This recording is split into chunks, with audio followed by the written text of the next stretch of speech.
to Half Full and a Cup of Joe with Joe Fulford, the show that's always overflowing with optimism and caffeine. Joe's got his game face on and his coffee cup full, ready to dive into the world of football. From the Florida Gators to the Tampa Bay Buccaneers and beyond to college and NFL football, Joe's got the analysis, the insights, and the passion to get you pumped up and ready for the game. So sit back, relax, and fill up your cup with Joe. And now from West Des Moines, Iowa, here is Joe Fulford.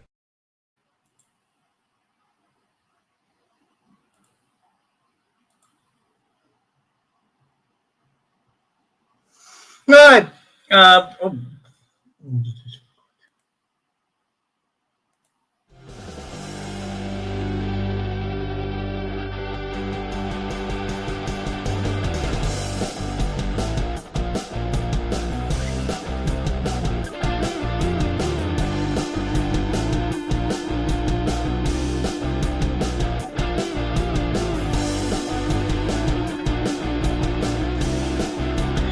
It is a beautiful Thursday night here in West Des Moines, Iowa, where the fall is, well, starting to get cold now here. Putting on the long sleeve sweaters in force. Temperatures in the 40s and 30s, supposed to be freezing tonight.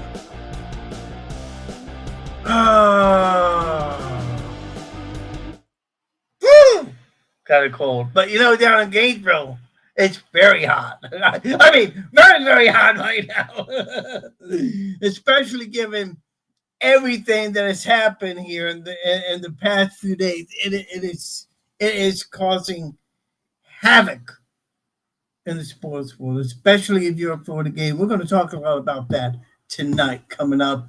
Ron Brown of SEC Sidelines. He's going to join me here in a few minutes if he can find the link. My good buddy James Luderman also going to join me. Trying to get Lauren Meta to join us as well to give us some insight as to what's going on, and really insight into something that has happened today. We're going to get into all that in just a minute, but it's a pleasure to join you. I will tell you that we have the chat room open right now, so if you want to comment, whether it be on YouTube, on my Facebook page, on the Buccaneer Iowa page, Gator Iowa page. Welcome to my show tonight. If you guys got questions, please post them in the chat room. I promise you I'm going to get to them as we go along. And you can also ask questions about the guests as well. So where do we begin? Oh, by the way, I'm on X too, so I want to check that out as well. So where do we begin with tonight's story? As always with these boys right here, the Florida Gators.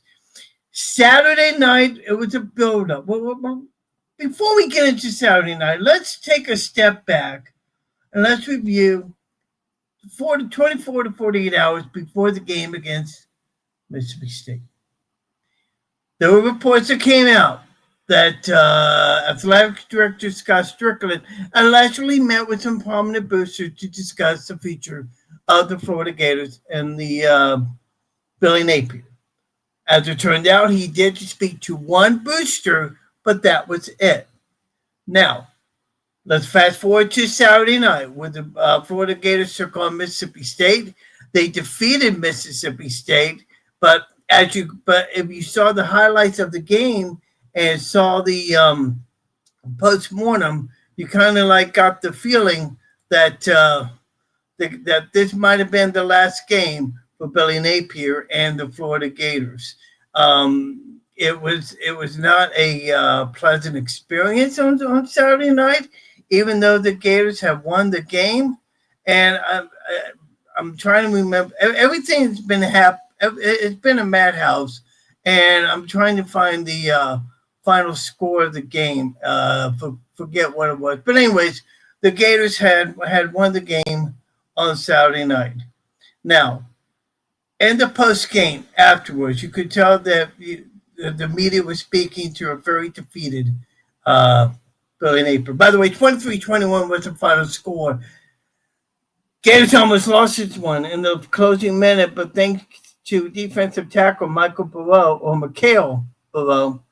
intercepting a Mississippi State pass very late in the ball game to seal the win. Now, after the game, DJ Lagway and Billy Napier, of course, the usual regulars speak after the game. And you could tell that Billy Napier was somber, that he kind of knew that this was coming. And yes, it did. So in the afternoon, around 1 p.m. around 1 o'clock Central Time, word came out and was confirmed that Billy Napier was ousted as the new head coach, of the Florida Gators, finished with a 22-23 mark at the University of Florida. And a very surprising move, the interim coach to take over to the team was not the defensive coordinator, Ron Roberts, who we find out later on had turned down the offer to be interim coach, but it turns out to be the wide receiver coach, Billy Gonzalez. Now, if you're new to Gator football, you have to understand that for Billy Gonzalez, this is his third trip around the sun for the Florida Gators. Served under Dan Mullen, and he also served under Urban Meyer.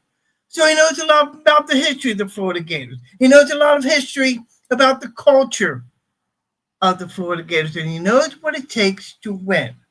Now we have to find out if Billy Gonzalez can translate that into wins when they take on Georgia Bulldogs a week from this Saturday in Jacksonville. And we'll talk more about that in just a little bit when Ron Brown and James Luderman join me.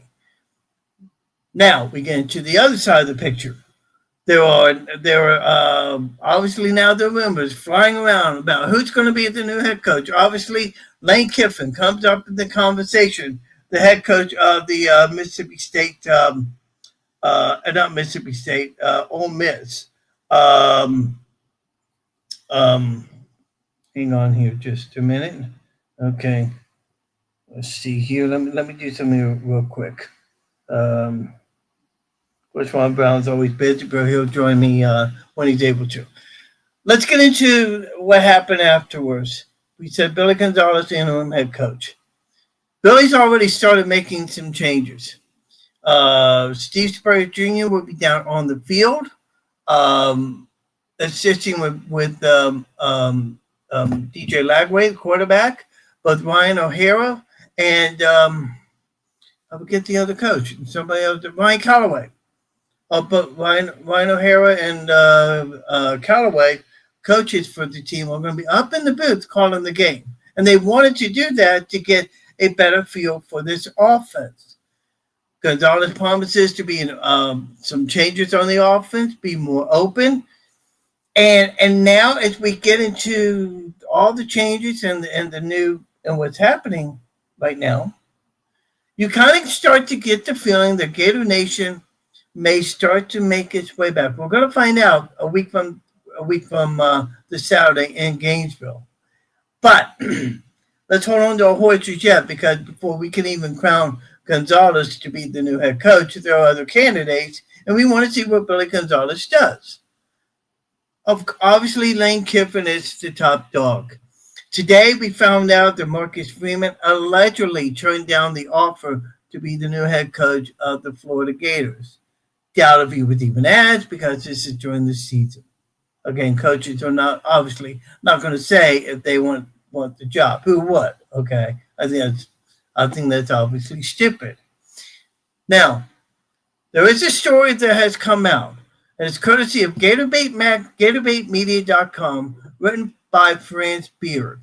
In the story, France Beard reports that there is a 6-year, $13.5 million $13.5 million per year, all guaranteed on the table, good for 6 years.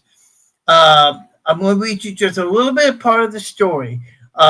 He says, according to a well-placed source with a history of accurate information, Lane Kiffin, the money is what it's going to take for the University of Florida to land Lane Kiffin's signature on a contract to make him the next football coach of the Florida Gators, starting as soon as the Ole Miss season comes to an end. That's key, and I'm going to explain all that in just a minute. Per the source, Ole Miss would love to go higher, but at $11.2 million per year for 4 years, which the state law requires in Mississippi. Ole Miss money people, including the Grove Collective, have reached their maximum. Cedric Source, Ole Miss just can't take the hit. They're tapped out. Um, and he goes on to talk about some other things in the story. But I mean that's coming from Buddy Martin. I'm going to stand. I would stand by that story. I think about Buddy Martin and Franz Beard are credible people, and I think there's something out there. But here's the key to all this: that does not mean that they've offered given this money. It's what they're planning on offering them this money once the season is over with for Ole Miss. Now, there are problems with that. There are problems with that. Because if you notice, they said once Ole Miss season comes to an end. Now, the way that we're talking about is that if Ole Miss, they're going to make the playoffs. We know that for sure. How far they go is going to be another story. If it comes to the fact that they could play as late as what, January 2nd, maybe longer, that's how long it's going to take for Lane Kiffin to come to the University of Florida. So now one would have to ask the question, is Lane Kiffin worth it to wait that long? I mean, I I don't know about you all, but I think that for Lane Kiffin, for him, I don't know if a guy like Lane, I don't know if a person like Lane Kiffin, if the Florida Gators would even want to wait that long for a new head coach. Because you got to keep something in mind, people. When you hire a new head coach, if you're going to hire him in late, mid to late January, here's what's going to happen. Okay, let me get my mic thing straightened out. Okay, here's what's going to happen. You have to get your coaches set. You have to get your coaches set up. Okay, you have to worry about you have to decide who's going to be on your coaching staff. You got to put a new coaching staff together. You got to worry about recruiting for the fall that's going to come up in late February. You've already missed early signing season in December. Okay. And so that takes it away. That takes it. That's another factor to consider. And plus the fact that once a new coach is hired, there's a 15 to 20 day window afterwards for players to leave the portal once a new coach has been decided.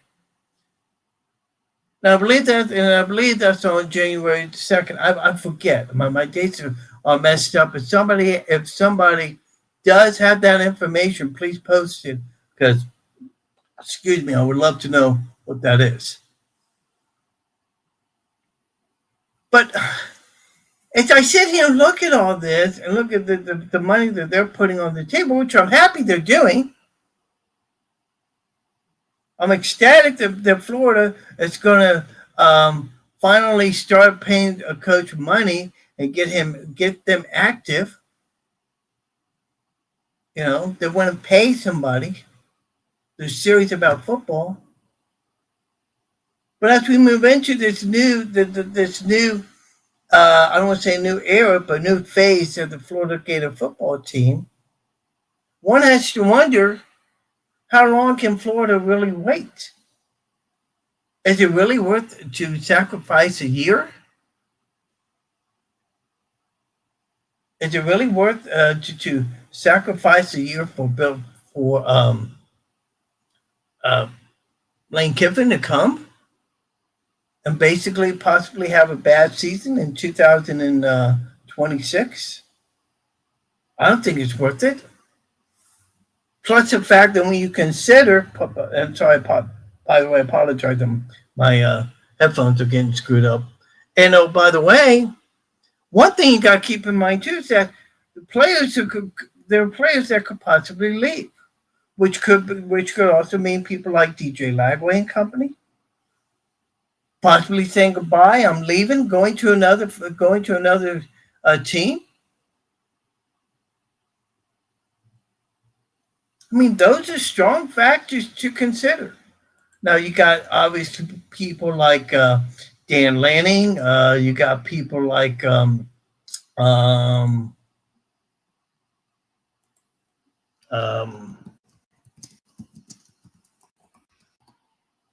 Eli Drinkowitz. He's being considered. And uh, and if you want to know the honest truth, I do like Eli. I think Eli Drinkowitz would be a interesting character, to say the least, for the University of Florida. He produces a winner. Say what you will, and I think Vandy has what it takes to the Vandy coach, not Vandy coach, Missouri coach. I think he has what it takes. I think he could be a good fit. SEC guy. Okay. But there's just something. Why would you want to have an opposing coach that you used to coach against be your head coach? And here's what I would say. Here's what I would say to Florida. I say, why don't you guys take a step back and let's see what happens with Billy Gonzalez. Now, before everybody goes crazy and starts commenting in the chat room, which you're more than welcome to, think about this about Billy Gonzalez. I said it before at the top. This is his third stint at the University of Florida. He understands the Florida culture. He understands what it takes to be a winner at the University of Florida. And he talked about players wearing the patch. I mean, why not? That is something that's been missing from the University of Florida for a very, very long time. Somebody that understands what the Florida culture is all about. And a lot of reasons why people are not wanting to take this job. And I think that Lane Kiffin is going to really take this into consideration is the fan base. We have a very toxic fan base because fans want a winner. And I get that. But for a team, when we start winning, what happens is that we make a bad play or we lose a game. Everybody goes ballistic. Everybody goes nuts. And maybe other schools do it. But it's just crazy to see that happen. You know? And I told you on my show. I told you on my show 4 years ago. I made it clear. You fire Dan Mullen, and you end up let it become the worst mistake you ever made with this organization. And it happened. Florida Gator Cup. Another Florida Gator Cup. Oh, I love it. And it's like, it's like you just can't please people all the time. You just can't. And if this Lane Kiffin deal goes south like I expect it to, okay. Like I said, I am putting my weight behind Buddy Morton. I think the story that Brandy put out there is true. Now, who the source is another story. Where did the source come from? Is this coming from a person within the Florida Gator Booster Club? Is it coming from within the athletic department? Or has this deal been submitted to the Lane Kiffin people and they have released it? releasing it for the sole purpose of letting Ole Miss know this is what it's got to take for you to re-sign him.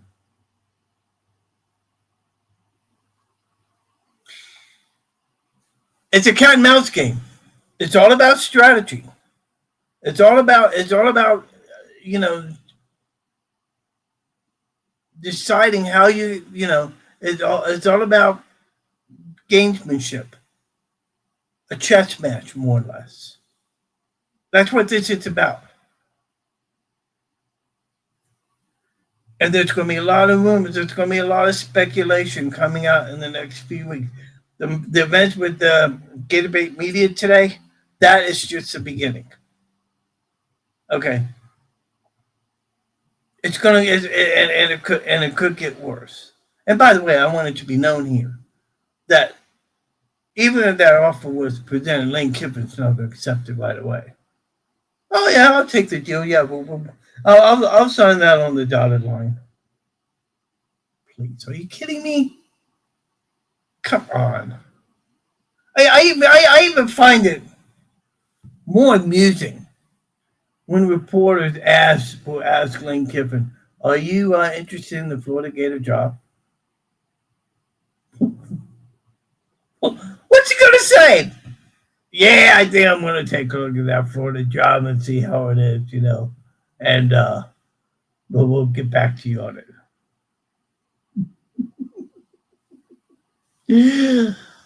I just become amazed when these guys ask these questions.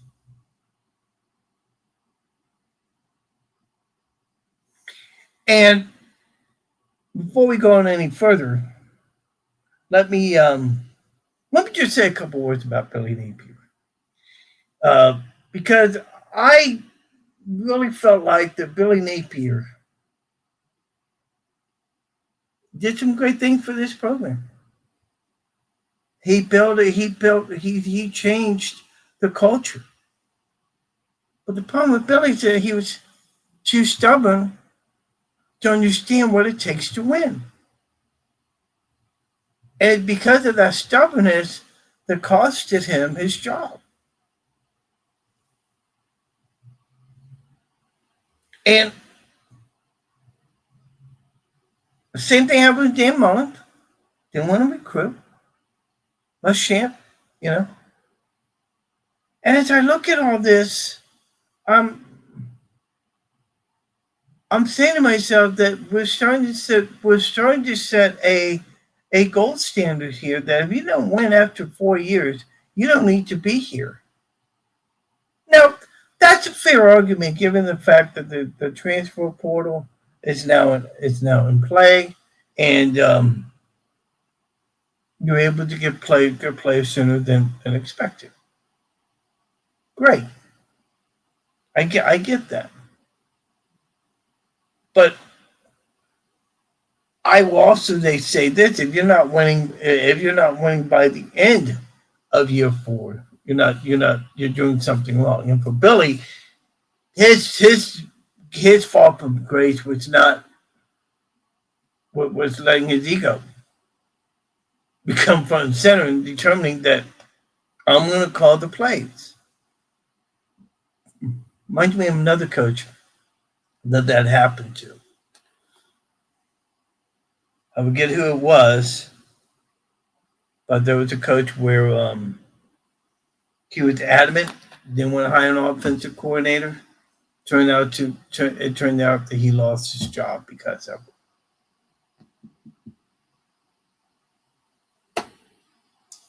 23-21, final game for Billy Napier.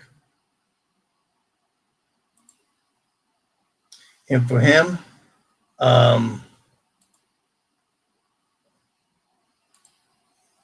as I say, he leaves with a 23-21 record. Gators have not won on the road this year. They're 3-1 at home, but have not won on the road this year. They're 2-2 in conference play. As far as the game the other night,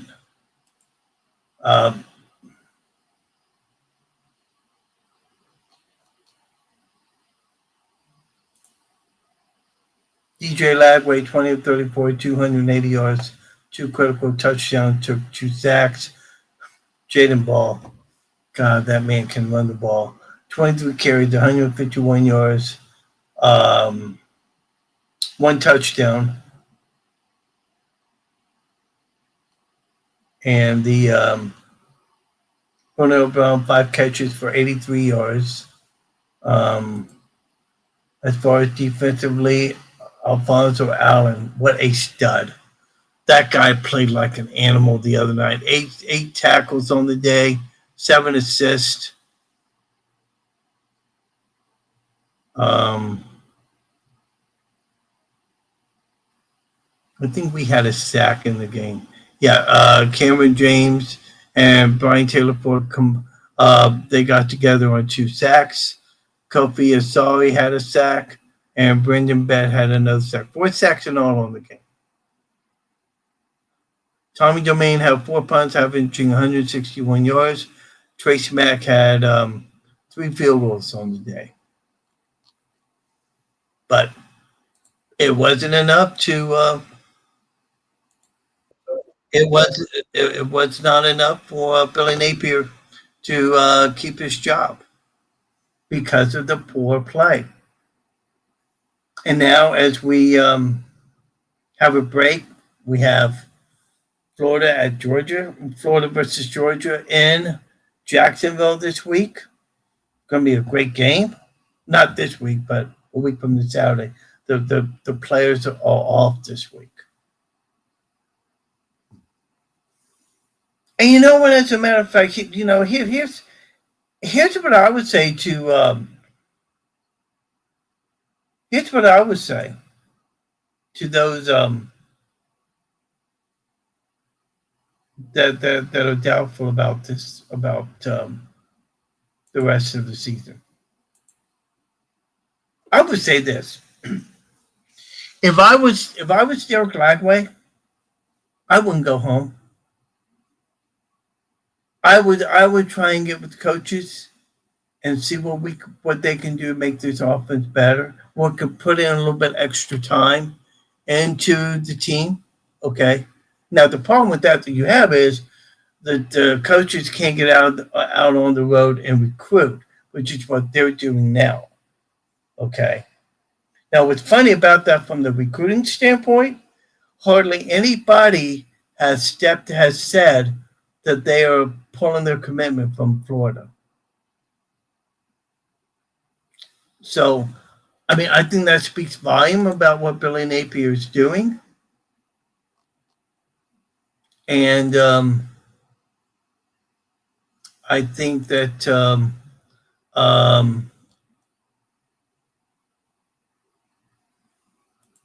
I think that that the Gators come out and really play the kind of football that I think that they're going to play. I love Billy Gonzalez. I love what he's doing. I love the fact that he's putting O'Hare and Callaway inside the booth, putting kind of promoting Steve Spurrier Jr. to be the de facto quarterback coach and be on the sidelines with Lagway and the quarterbacks. And that's to be said. That is a move that nobody really is talking about right now. But by Gonzalez doing that, it's sending me a signal that they're starting the process of grooming Steve Spurrier. That tells me that they are starting the process to groom Steve Spurrier and the coach and his journey. And if this offense plays as well as I think they're going to play, look out. Look out for them. And I'll tell you this much right here and now. The Lane Kiffin machine is up and running. Okay. We're hearing that. That's a lane train. That's what we're hearing. And they're like, yes, we want lane. We want.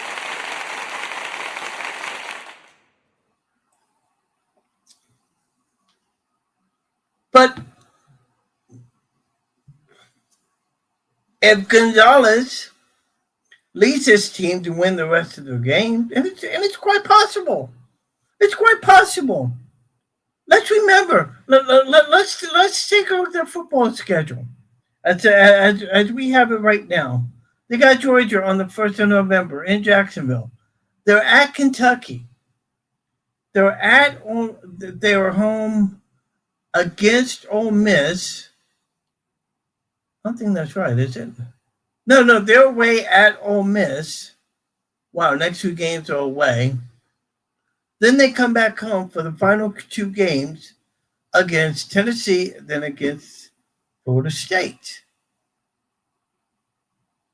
And oh, by the way, speaking of which, their AD comes out Monday afternoon or Monday morning during the introductory press conference and says that the AD for Florida State comes out and says, we're going to evaluate everything at the end of the year. Evaluate everything at the end of the year, which tells me everything you need to know about the fact that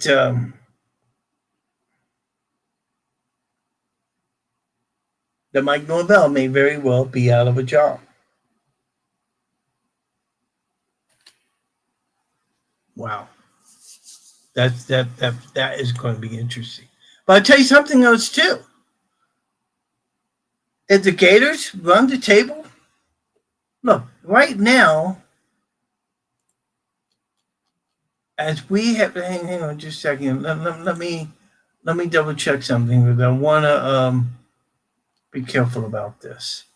Right here. Gators are 3-4 with 5 games left. If they are to and everybody hear me out here for just a minute. If they run the table and they play the complementary football that I think they're capable of playing, I truly believe that the Florida Gators could very well make postseason playoffs.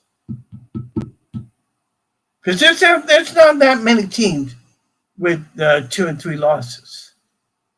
And it's quite possible that if Florida comes out and plays some darn good football, I think very much that the playoff committee might want to take a look at what could be the hottest team in college football. People say I'm crazy. People say I'm nuts by saying it. But folks, that's the reality. It's actually it's when you think about it. They go on the table and win their next 5 games. You'd be foolish to let Gonzalez go. And for all the BS of Scott Strickland, which, by the way, let's clear up something else too about the stadium renovations. We've heard a lot of rumors going around. They're going to be taking out about 4,000 seats out of Ben Hill Griffin. That's all. 4,000 seats. You're still going to have a very loud crowd. Okay, I don't consider it to be a hindrance. I think it to be a plus. I think Scott Strickland knows what he's doing. Just like I think Scott Strickland knows what he's doing with Billy Gonzalez. Folks, this is not an accident. Okay? I think that all along, once they saw this writing on the wall with Billy Napier, I think this Scott Strickland was ready to drop the hammer and all along bring on Billy Gonzalez as the assistant. Been here 3 times. He knows Florida. He knows all about the culture that goes with it. Why would you not want to hire him?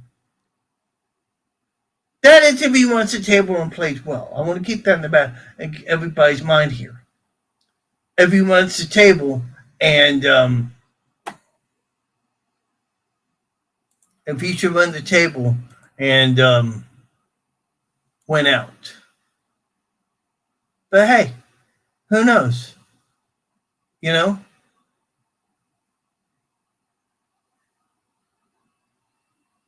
Let's see here. Zach Goodall of 247.com writes about Marcus Freeman. Let's see here. Freeman's buyout, should he choose to leave Notre Dame, would be considerably expensive. It has been consistently described in the following of an 8-figure range. Several sources have suggested the figure is relatively close to Napier's buyout, which is, we know, $21 million. Notre Dame's Freeman's contract is not under the Freedom of Information Act, so they cannot understand what his contract numbers are.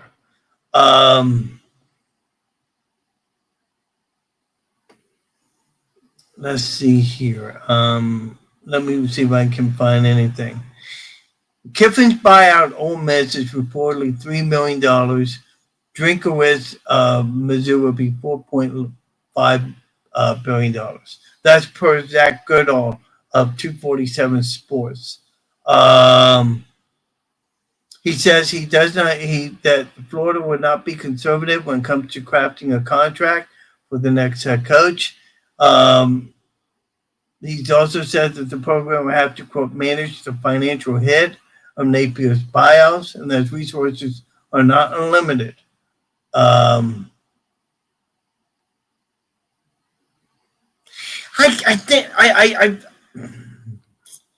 don't know. I just think that with everything that is happening, all the names that is coming out right now, I have a feeling that they're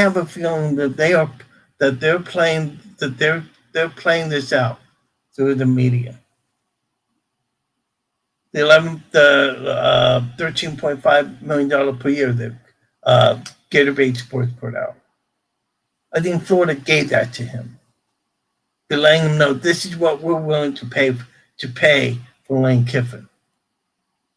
And listen, here's the thing, people. As Franz Beard mentioned, Mississippi's Ole Miss does not have the money. They do not have the money for the buyout. It's going to be up to Lane to decide if he wants to stay, or if he wants to go. Yeah. So it's going to be up to him to decide what he wants to do. Now, obviously, if Lane's in the playoffs and it's for an extended period of time, yeah, that's what may happen. Everything just explodes. The whole Lane Kiffin thing falls apart. And they may have to fall back on a guy like Rhett Lashley or a guy like Freeman, maybe even Eli Drinkowitz. And I kind of like Drinkowitz. I like what he does. I think it's going to be interesting. So we want to stay tuned on that and keep our eyes open. Again, Ron Brown is supposed to join me along with James Luderman, but Luderman is nowhere to be found. Good Lord of mercy, son, where are you? As you can be on the show. No, I'm too busy. Oh man, but the people have their things to do, so I get it. But we'll keep on following the story. Again, games are off this weekend. Next weekend is going to be Florida, Georgia, and the world's largest outdoor cocktail party. And it's going to be the last year that they're going to have it there for like 3 or 4 years. After that, they're going to switch off. It's going because Florida will host it 1 year, Georgia will host it 1 year, and then we'll find out what happens after that. But as I said, it, it's quite everything hinges on what happens in the next coming weeks. Um, so what? What is that? What's that? Oh my lord! What? And do my eyes beseech me, ladies and gentlemen?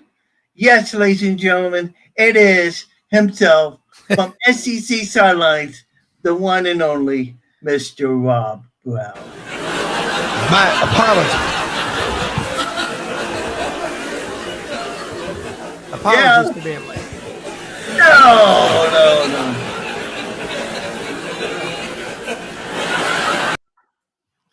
Okay, enough of that. What a day. What a night. What a phone call. What a day. What a night. I mean, with everything that is happening, and especially day, it's like you just want to scream, You know what I'm saying? Yeah. Jeez. I feel that way. I mean, I just had a call on something for insurance. It was the longest phone call ever to get something fixed. And in this day and age, I don't keep any paper documents. Everything's online, and I couldn't get into my files. And I finally, was able to crack the code. So, finally, like just like you were trying to find the link, Yeah. Now the link was there. I just finished it. That was the longest phone call, but we've been talking a lot. We got a lot going on in college football. I mean, woo! Let's get right into it. The big story of the day, and we talked about it, Ron, a little bit earlier about the firing of Billy Napier. Now let the rumors begin. I don't know how much you've been following it today, but Gatorbait Media Magazine's reporting that a contract is going to be laid out to Lane Kiffin for $13.5 million per year over a 7-year period. 6 years. It's a 6-year contract. Yeah. I got the call on that this morning, and I then gave it to our people down there. So it's a coach that I know. So yeah. Well then, since you know more about it, please. Well, no. I'm saying it's somebody in Florida that's putting this money up, and it's interesting. And I think it says a lot. You got to remember. I can hear you. The state of Mississippi only goes 4 years on a contract. That's the maximum they can do an extension. So Florida's different. And this is a deal where Ole Miss, I'm thinking, is, tapped out at like $11.2 million a year. Yep. That's what it says. This is 6 years, 13.5. And again, this came from a friend of mine who's been coaching a long time. And I think Lane Kiffin is going to take this. It's going to be hard for him to say no. It's not so much the money. It's the other opportunities at Florida. I think he flirted with the Auburn job a couple of years ago. And I don't know what repelled him. Auburn's boosters, what? I don't know. The dysfunction in the athletic department, all of which are real. But I think he's really looking at Florida and saying, I do love fishing. I love the beach. His father-in-law was, legendary Florida quarterback John Reed. Yes. His wife was a cheerleader. And there's just a lot of reasons why, but it's hard for him not to jump at an opportunity like Florida. Florida's got to get this one right. But you go back to Dan Mullen's first 3 years, he went to a New Year's Six bowl. it's very hard for him to say no to this one. I think the canary in the coal mine will be how does Ole Miss play on the road at Arkansas? I mean, at Oklahoma this weekend. Okay. Well, yeah, and here's the thing. I mean, yeah, Oklahoma. While we talk about Florida's schedule, and we talked about a moment ago who they have, including a date in Oxford at Ole Miss, Florida Gators. So that's going to be interesting. But yeah, I mean, this weekend is going to be against Arkansas, but it's going to be interesting to see how these kids handle the dynamics of everything that's going on there at that school. You talking about Ole Miss at Oklahoma? Ole Miss, yeah, and then Auburn at Arkansas. I mean, Auburn can score 17 points a game in conference play. Well, that's what they do. They have the worst offense in the SEC. LSU's not far behind. Well, Florida's too. So look, there's no continuity. Offensive lines are just a shell of what they used to be. Oh, I know. They play pajama football, 7-on-7s. We're not building linemen. Can anybody name me? Caden Proctor is known at Alabama for coming back and leaving and coming back. But he also caught a pass out of the backfield in the Georgia game. Rumbling, stumbling, knocking people over everywhere. Yes, he was. Yeah. But football's weird now. Georgia wins track meets. They won one at Tennessee. Tennessee could have kicked that field goal. That's game over. They won at home in a track meet against Ole Miss. Who would have seen that coming? I know. I mean, it's just crazy. I mean, but I mean, what I'm interested, and I didn't even think about it till you brought it up. How do the Ole Miss players react to all this news that's coming out? How did they play this weekend against Oklahoma? I mean, they think they're used to it. But if you go back to 22, that season, late year, Kiffin and Auburn were playing footsie under the table. And Ole Miss's season just cratered. I think they lost 4 of the last 5 games. It was not good. Ole Miss has a lot of difficulty stopping the run. And you look at their schedule, what they've got left. Ole Miss is at Oklahoma, then they play South Carolina, the Citadel, Florida in Oxford, and at Mississippi State. I mean, they get past this Oklahoma game, it looks pretty easy. So they could even lose at Oklahoma and win out, and in all likelihood, they're in the playoffs. So it's a weird Georgia.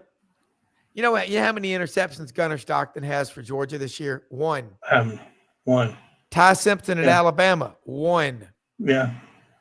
But we all heard in the preseason about Garrett Nussmeier, DJ Lagway, Lenora Sellers. Yeah. Arch Manning. I mean, he was already going to New York. Arch, they talked about, will Arch come back to Texas in 26?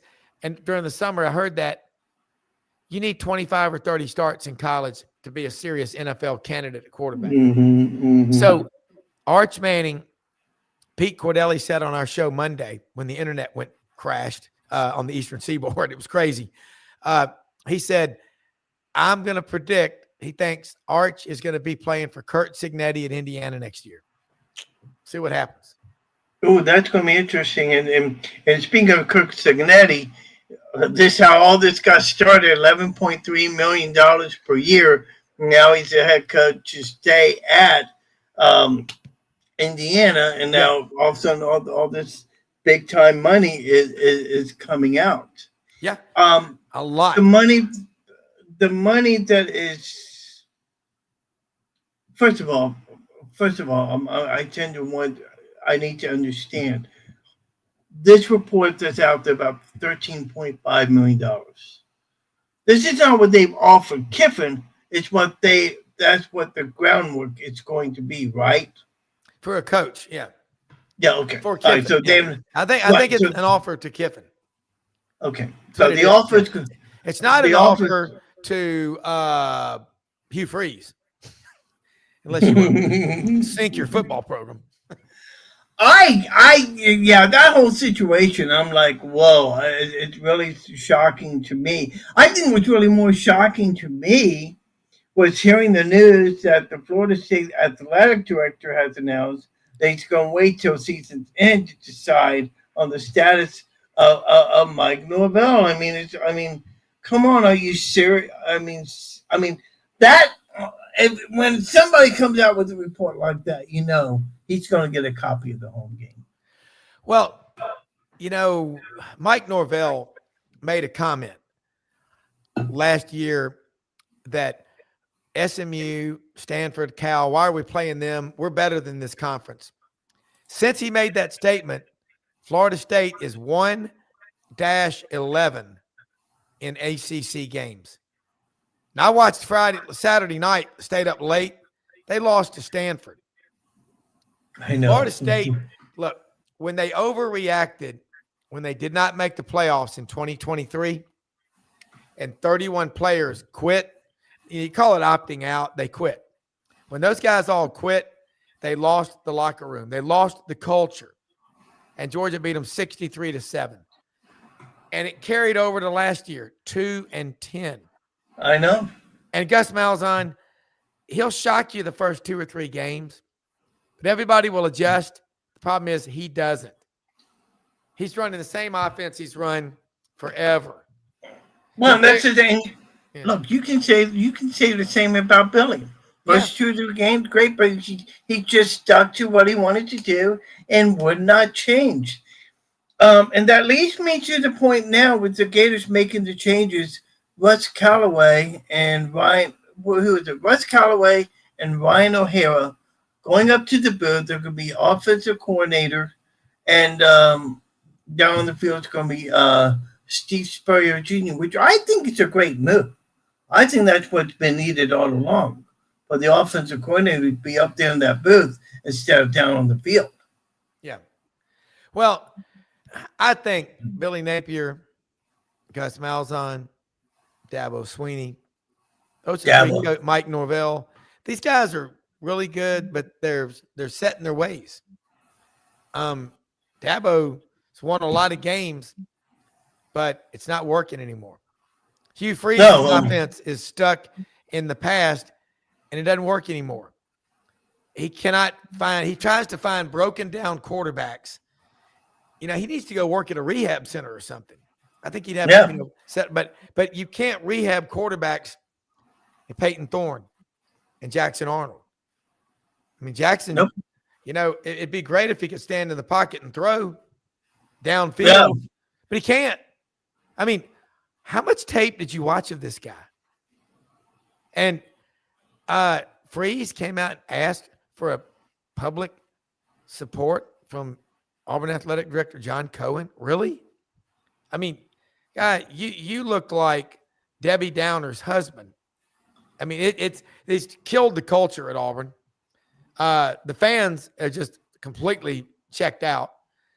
You look at Florida, they're checked into who the new coach is going to be, but they're checked out on this team. I mean, in terms of, hey, I'm not going to freak out if we lose because we've been losing a lot, but there'll be 90,000 at the Swamp.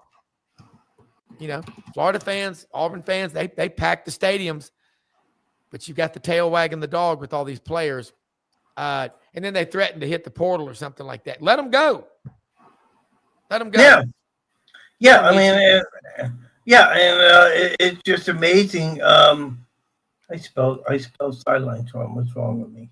Yeah, it's just I'm trying to get your tag up there for you, buddy. Yeah. And it's just amazing to see. Okay, let me do this real quick. It just amazes me to see oh geez, I can't even type. Okay, let me do this real quick. One more. Hang on. Okay. It's just amazing to me how they how some of these quarterbacks are not living up to not living up to their potential. Well, what it is, I mean, the offensive lines are so bad. That's another problem. They're horrible. yeah. I think to some degree that is true. I think that Florida, you know, Jake Slaughter has been holding his own, but other than that, the offensive line of Florida has not been doing that great. I don't know if it's the scheme that Billy was running or the way they've been taught. I mean, this is something that Billy Gonzalez is going to have to look at here as we move along in the process. Um, he's Ron Brown of SEC Sidelines. You're surely the animal here on Half Full Cup of Joe. Let's throw this angle out. Okay, Kiffin gets offered a contract. We know they're not going to offer it to him till after the regular season, but he kind of knows what they're going to offer. Now, for Florida, if they offer it to Kiffin and he accepts, he can't join the team till after the playoffs are done with. That's right. If they make the playoffs. If they're going to make the playoffs, it's just a matter of how far they go. Okay, and we're talking about mid-January before Florida even gets to have him if they make it all the way. Okay, and this is what we're just assuming here. Well, my point is this: by having your new head coach still coaching another team into January, you basically have lost a year of football, because when you consider it, you have to hire a new staff, you have to get your midterm, your February recruiting in order. You got to find out who's going to hit the portal, who's not going to hit the portal. Plus the fact, I think I said it, put together a coaching staff. I mean, this is nuts. It is. You're talking late January if you go all the way. Yes. If they go all the way. Yeah, and then you remember December signing period. The portal. That's right. The portal is January 2nd to the 16th. So look, it is a. I've got to be on another show here in about 3 minutes, but I'm sorry, I didn't know that. No. What I was going to say is, and I apologize so much for being late tonight. I did not. No, you're fine. You're fine. But you're talking missing the December signing period, the I know portal window. If you go all the way, you it is. Why did is it worth it? Is it worth it? Yes, long term it is. Sometimes you got to slow down to get faster and let your body heal and recover. If you're a triathlete, I remember telling you that, being told that, and I thought they were crazy, but they're right. Florida, if Florida has to go through that to get a guy like Lane Kiffin or Eli Drinkwitz, it's worth it, in my opinion. Look, okay. You don't just go say, we're going to hire this coach to win national championships. They just kind of happen. But they got to have all the right blueprint, discipline, drive, passion for recruiting, relationships. They have to have, learned from the best. I'm telling you, offensive line play is god-awful in the SEC. It's college football. Missouri. Yeah. Ahmad Hardy kicking butt, rushing the ball. He has 52 yards against Alabama and 58 against Auburn. Unbelievable. It's an offensive line issue, man. Unbelievable. And Auburn, their defense is good.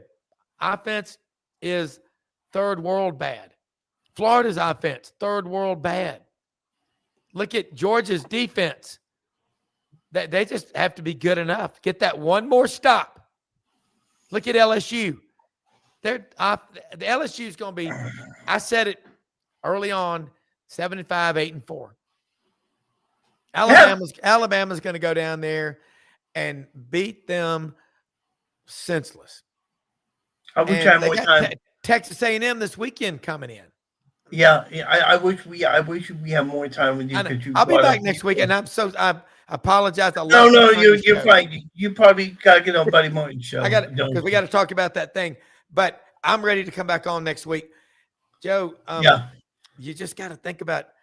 This is what's so fun, though. We got Barry Switzer coming on SEC Sideline Sports Network in the morning, That's gonna be great. Oh, I'm I excited got about watch. that. Yeah, I got to watch it in the afternoon. 8 o'clock. when I get And the internet, what a week. Brendan Martin's the greatest producer in the world. We lost 2.5 engines of the 4 that we had flying from Atlanta Hartsfield to Charles de Gaulle Airport. That's what it felt like. And we landed safely with no injuries. I Oh mean, my the internet God. crashed, and it almost looked like the country was under attack Monday. But we Oh hung my in God. there. I didn't We hear this. fought, I we didn't hear persevered. anything. I did not hear about Because anything you're about it. west of the Mississippi. Yeah. It's But I great. work here's what's interesting. I work in a call center, Yeah. and all day I hardly took any phone calls. So this That's may what have been the happened. reason. I Yeah. think that's what happened. We'll Yeah. talk to you next week. Go Hey, ahead, man. get on Buddy Martin show, and I will. talk to you later on. Hey, Luke, love coming on your show. You're awesome, and I will be back next week. And if I hear anything new, you'll hear about it. Yeah, please let me know. You got my phone, and you got So We'll if be you hear we'll be anything, let me know. monitoring all that stuff from the side of the mountain like NORAD. Oh, yes, we will. Yes, we will. Tampa Brother Bay Glenn, Buccaneers, Gene Deckerhoff, Tampa Bay Buccaneers. Here I they love come. I love That's the Gene. greatest I voice. love Gene. The greatest single voice on radio of all time. He would sit amazing. there and go, and here come the Pirates clad. Oh my God, I love that. I love it. I love it. Hey, I will catch you next week. All right, okay? thank you, man. I love it. All right. Love you too, brother. Bye-bye. Ron Brown of SEC Inside joining me on this edition of Half Full Cup of Joe. I love Ron Brown. I just think it's great. Hey, let's move on and talk a little bit about Buccaneer football. They played the Detroit Lions Monday night. And wow, this was not a good game at all. 24-9 was the final score. Baker Mayfield, 28-50, 1 touchdown through 1 interception in the game. Rashad White, 10 carries for 38 yards. Cade Otton, he played a great game, 7 catches for 65 yards. But the big story in the game, Mike Evans tore his clavicle in the ball game. It looks like he's going to be out for the rest of the season unless they make the playoffs. And we'll go, playoffs? Every time I say that, But anyways, broke his clavicle, and so now it looks like that he is going to be out for the year. Yeah, I know. It's just crazy, and going to find out what happens when they take on the New Orleans Saints this weekend. As a matter of fact, speaking of which, let me get to my page here, and we'll talk about the game. By the way, Jared Goff, 2029, 1 touchdown, 1 INT, 241 yards. Not a good game. No sense in rehashing this. So, Bucs are 5-2 on the year, 3-1 on the road. Excuse me, Lions are 5-2, 3-0 on the road.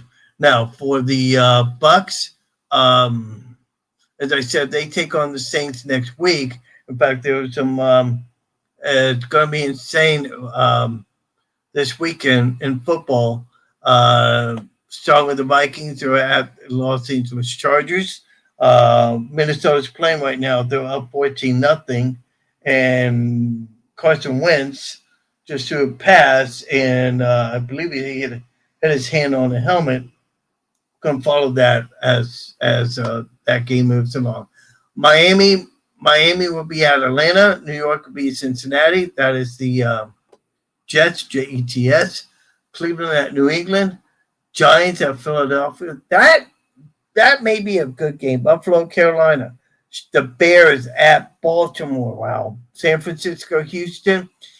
Bucs at New Orleans. That is a 3:00 game, Central Time, 4:05 on Fox. As a matter of fact, that's the only Fox game that's going to be on. The other games will be Dallas and Denver, Tennessee and Indianapolis, and Green Bay will have cap off the night game. They'll be on the road at Pittsburgh Monday night, The Washington Redskins will be taking on the no,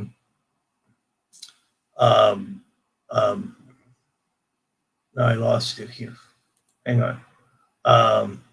Will be taking on the Kansas City Chiefs in Monday Night Football at KC. College football, a lot of games going to be happening again this weekend. We said the Gators are off. Let's see here. There are a couple of games going on tonight. No big Division I schools. South Alabama and Georgia State, that's just playing. Cal will be at Virginia Tech, Boise State, Nevada. Saturday game, UCLA will be at Indiana. Ole Miss will be at Oklahoma, the game that Ron just talked about a moment ago. That game will be on ABC. South Florida will be at Memphis for 11 o'clock game. You can watch that game on ESPN2. Other games, Auburn will be at Arkansas, 11:45 a.m. That'll be on the SEC network. Alabama at South Carolina, 2:30 in the afternoon.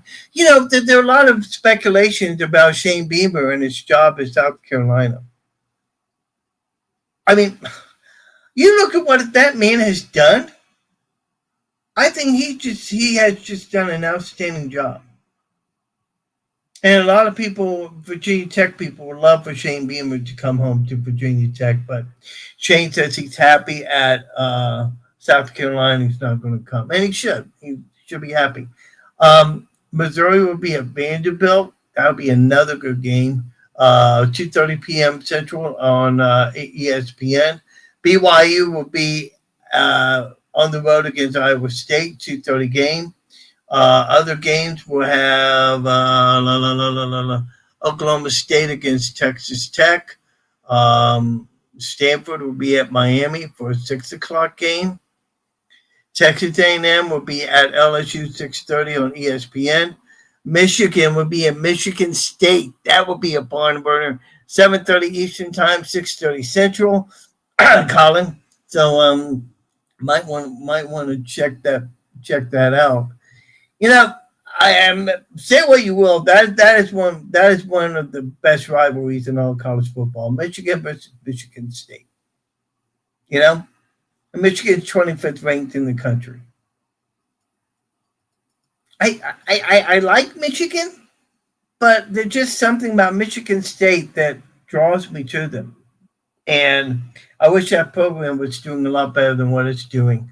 Tennessee and Kentucky, 7:45 on the SEC network. Capping it off, Houston, Arizona State, 7 p.m. And there's only one late game in Division I play. Colorado will be at Utah. By the way, there were reports out that Deion Sanders may not return to Colorado for next year. So we want to watch that as the season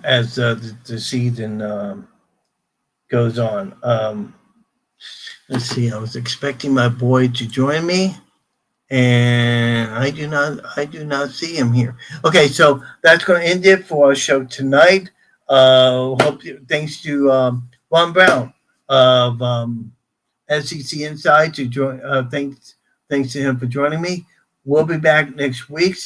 Ron Brown will join me, and we might be doing a Tuesday show, so watch out for that. Got some things going on, so may have to do a little bit of shuffling here. So we may be on Tuesday. So with that in mind, y'all make it a great day. And as I always like to say, if you're not a Gator, you are primed to be Gator bait. Good night, everybody. God bless. As I always like to say, go Gators. Thanks for joining Joe Fulford on Half Full and a Cup of Joe. Don't forget to tune in next time for more football talk, analysis, and fun. Follow us on social media to stay up to date on all things Half Full and a Cup of Joe. And remember, always keep your cup half full and your team spirit full. See you next time.